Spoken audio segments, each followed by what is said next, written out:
السلام علیکم دوستو آج ہم آپ کو ایک ایسی عورت کے بارے میں بتائیں گے جس نے اپنے گھر میں سانپ پال رکھا تھا اور وہ سانپ ہر روز اسی عورت کے پاس سوتا تھا، مگر اس کے ساتھ وہ ہوا جس کے بارے میں کوئی انسان سوچ بھی نہیں سکتا۔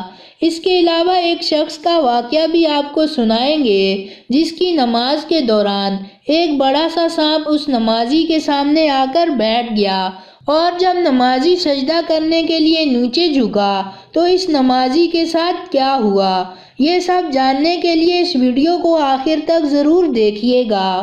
دوستو، ایک عورت نے سانپ کو پال رکھا تھا جسے وہ بے حد پیار کرتی تھی۔ سانپ تقریباً 7 فٹ لمبا تھا، جس نے اچانک کھانا پینا بند کر دیا تو یہ عورت پریشان ہو گئی اور اس نے سانپ کو کئی ہفتوں تک کھانا کھلانے کی کوشش کی، لیکن وہ ناکام رہی، جس پر وہ عورت اپنے پالتو سانپ کو ڈاکٹر کے پاس لے گئی اور ڈاکٹر کو تمام صورتحال بتائی، جس پر ڈاکٹر نے سوال کیا کہ کیا یہ سانپ ہر رات کو آپ کے ساتھ ہی سوتا ہے؟ عورت نے جواب دیا، جی ہاں، یہ سانپ ہر روز رات کو میرے ساتھ ہی سوتا ہے۔ تو ڈاکٹر نے کہا کہ جب سے سانپ نے کھانا پینا چھوڑا ہے کیا یہ آپ کے جسم میں اپنے آپ کو جکڑتا تھا؟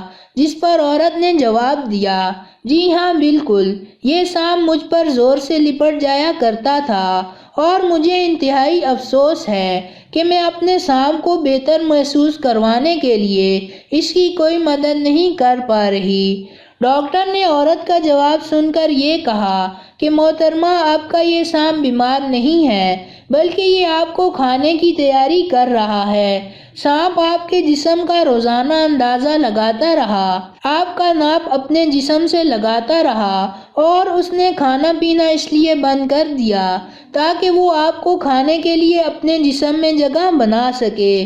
وہ عورت ڈاکٹر کی اس بات کو سن کر حیرت سے کانپنے لگی۔ میرے دوستو، اس واقعے سے یہ نتیجہ بھی نکلتا ہے کہ آپ نے سنا ہوگا کہ سانپ کبھی دوست نہیں ہوتا، اور یہ محاورہ بھی آپ نے سنا ہوگا کہ آستین کا سانپ یا فلاں انسان آستین کا سانپ ہے۔ اسی طرح ہمیں بھی اپنے ارد گرد موجود سانپوں کو پہچاننا چاہیے جو کہ آپ کے نہایت قریب ہیں اور آپ کے ساتھ آپ کے بستر پر سوتے ہیں۔ اس کا مطلب یہ نہیں کہ وہ آپ کے بارے میں اچھے خیالات رکھتے ہیں۔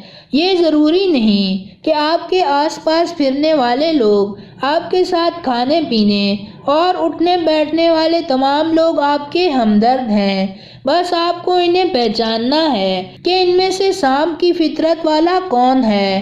اب آپ کو ایک نمازی کا واقعہ سناتے ہیں۔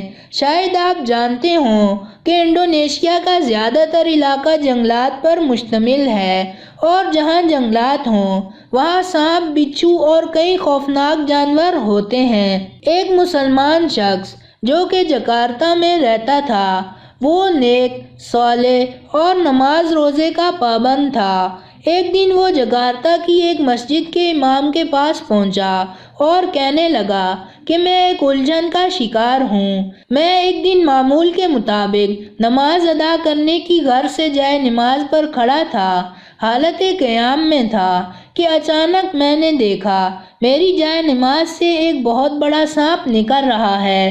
وہ سانپ آگے بڑھنے کی بجائے میرے سجدے والی جگہ پر آ کر بیٹھ گیا۔ میں نماز کی حالت میں قیام میں تھا اور سانپ کو دیکھ کر میں نے اپنی تلاوت کو لمبا کر دیا اور مسلسل اپنا دھیان نماز میں رکھنے کی کوشش کرتا رہا، کیونکہ میرا ضمیر مجھے ملامت کرنے لگا کہ تو اپنی جان کے ڈر سے، ایک حقیر سے رینگنے والے کیڑے کے ڈر سے اپنی نماز سے غافل ہو رہا ہے۔ تو میں آنکھیں بند کر کے اپنی تلاوت کو لمبا کرتا رہا، لیکن وہ سانپ اپنی جگہ سے نہیں ہٹا اور اپنے پھن کو اٹھا کر چنگاڑتا رہا، لیکن اس کی کسی بھی حرکت سے یہ نہیں لگ رہا تھا کہ وہ مجھ پر حملہ کر رہا ہے۔ میں نے تلاوت بآواز شروع کر دی تو وہ سانپ بھی جھومنے لگا۔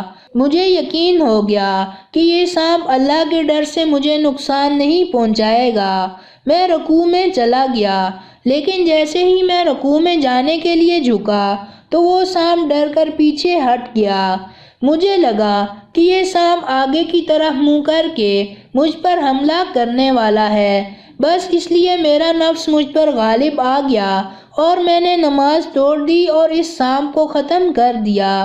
وہ نوجوان کہنے لگا کہ بس اسی بات پر میرا دل مسلسل مجھے ملامت کر رہا ہے کہ اللہ پر یقین اور توکل بس تیرا اتنا تھا کہ ایک سانپ کے ڈر سے اللہ تعالیٰ کے حضور کھڑے ہونے کے آداب تک بھلا دیے۔ وہ نوجوان کہنے لگا کہ مجھے بتاؤ کہ میں نے سانپ کے ڈر سے نماز توڑ دی تو کیا میں نے گناہ کیا ہے؟ امام مسجد اس نوجوان کا اپنے دین سے عشق دیکھ کر مسکرا اٹھے اور اس پر رشک کرنے لگے اور اسے تسلی دی کہ قرآن پاک میں اللہ تعالیٰ نے ارشاد فرمایا کہ ایک انسان کی جان بچانے کے لیے پوری انسانیت کی جان بچانے کے برابر قرار دیا، اور نماز توڑ کر سانپ مارنا حدیث سے ثابت ہے، اس لیے تم نے کوئی گناہ نہیں کیا۔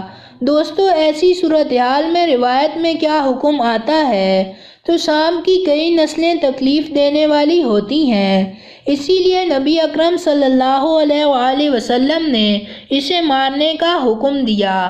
تو دوستو، یہ تھی ہماری آج کی کہانی۔ پسند آنے کی صورت میں لائک کریں اور اپنے دوستوں کے ساتھ شیئر کریں، اور مزید ایسی کہانیاں دیکھنے کے لیے ہمارا چینل سبسکرائب کرتے ہوئے ساتھ موجود گھنٹی کا بٹن بھی دبا دیں۔ شکریہ۔